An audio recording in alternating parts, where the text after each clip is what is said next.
Hey guys, Gary here from RVliving Life.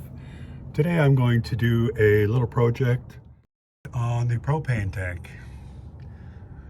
So what we have here is the line that goes to all the appliances in the coach.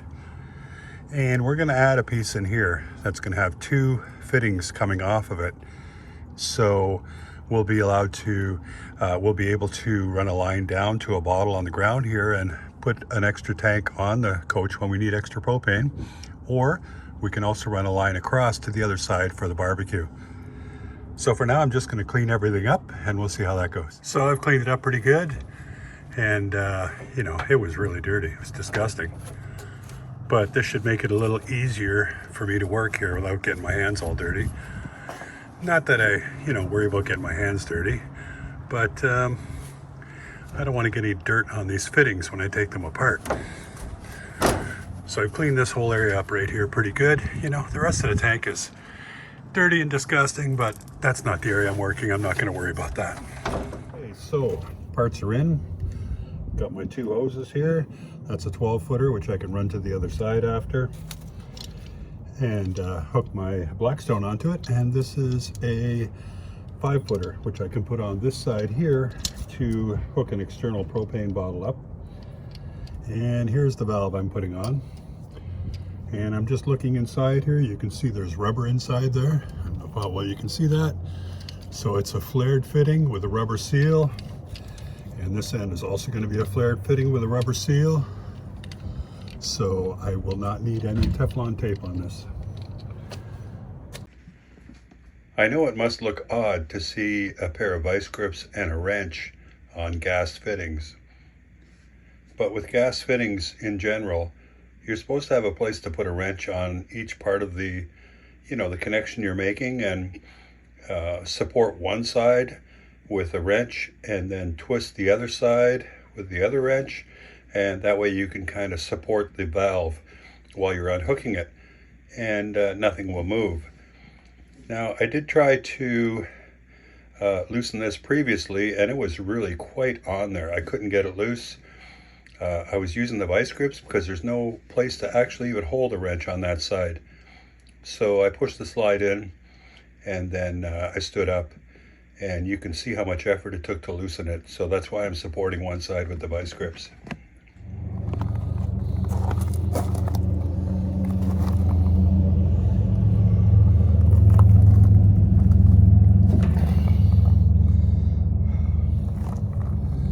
Well, that was a bit of a struggle, but I got it.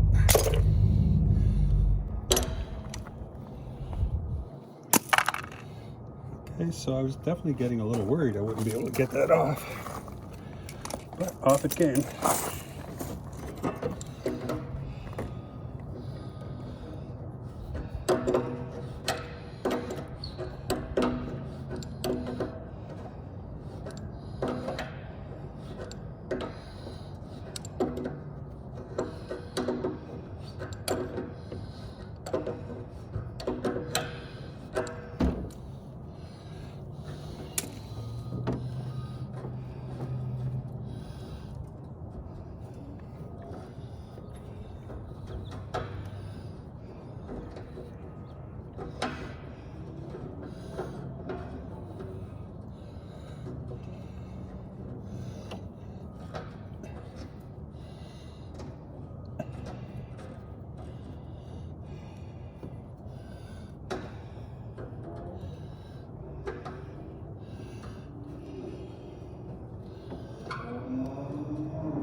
Whew. Just going to clean these threads up a bit. They still look good. There's no Teflon on them. It's a rubber seal. It's got a beveled end on it there.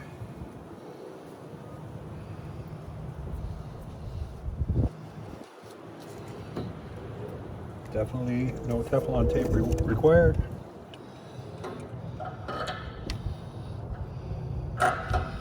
Okay, so twist this one on first.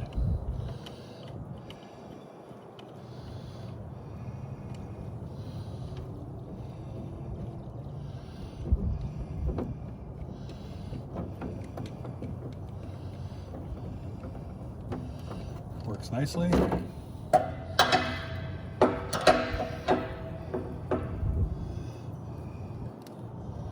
It's going to be like that. Twist that one in.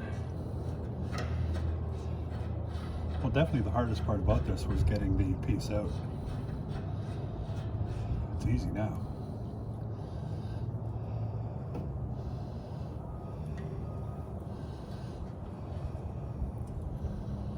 Okay, so now I'm just going to hold this at the angle I want for this valve here. Take it in. That's definitely on there. And then now I got to tighten this one in. You can hold the regulator straight.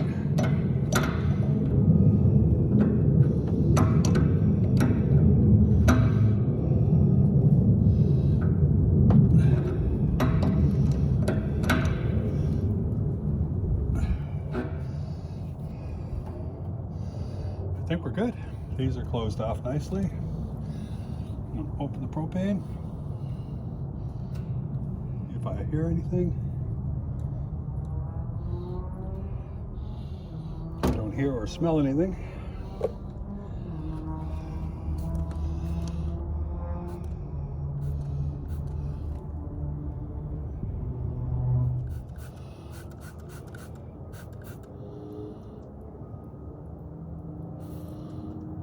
A lot of people use soap and water for checking for bubbles. I saw someone use Windex one time. It works great. Just spray it on there.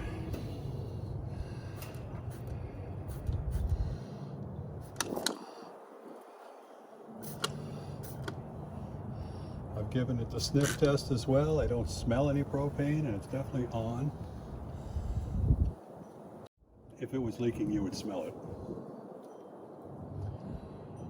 So that job's done. I guess I'll hook up my propane bottle now.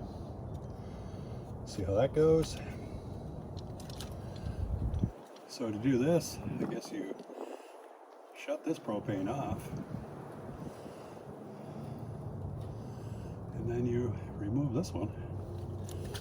It's got a little tip on it. This end goes into the bottle.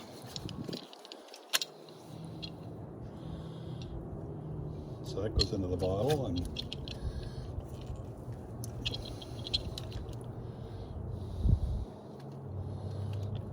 I guess I should save all these covers for storage.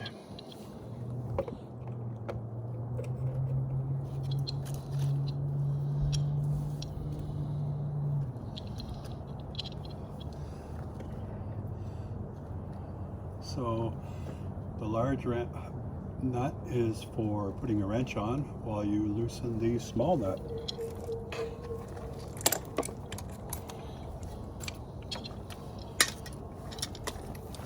I'm quite surprised that this doesn't have more places to grab onto when you're tightening things down, but I don't know, it's kind of odd, but that's the way it works. So anyway, we'll put this on the large nut.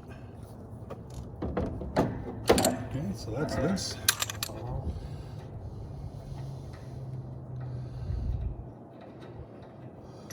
So that comes out. There is a flare on the end of this. I don't know how well you can see it, but there is a flare on the end. So this does not require Teflon. I'm going to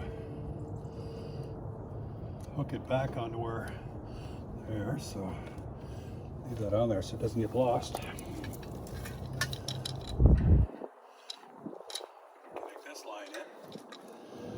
Wow, this doesn't spin, so the whole line has to spin to tighten this on. Isn't that bizarre? But that's fine. I'll hook it on here first.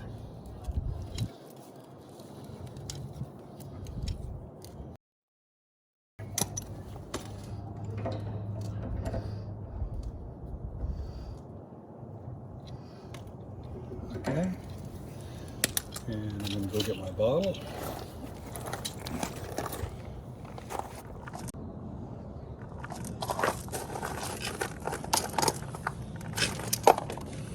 Okay, so I've attached that onto there. This line is shut off, of course. This is the line from the main tank.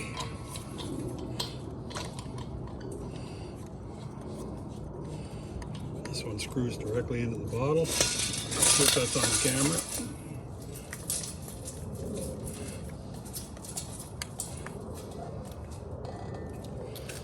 Okay, now I can turn the propane on.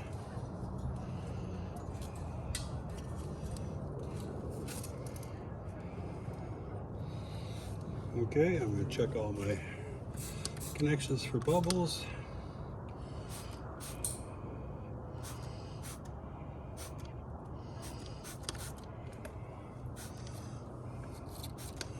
Everything looks good. I'm going to go inside and see if the stove lights off of this bottle. Okay, and now the moment of truth.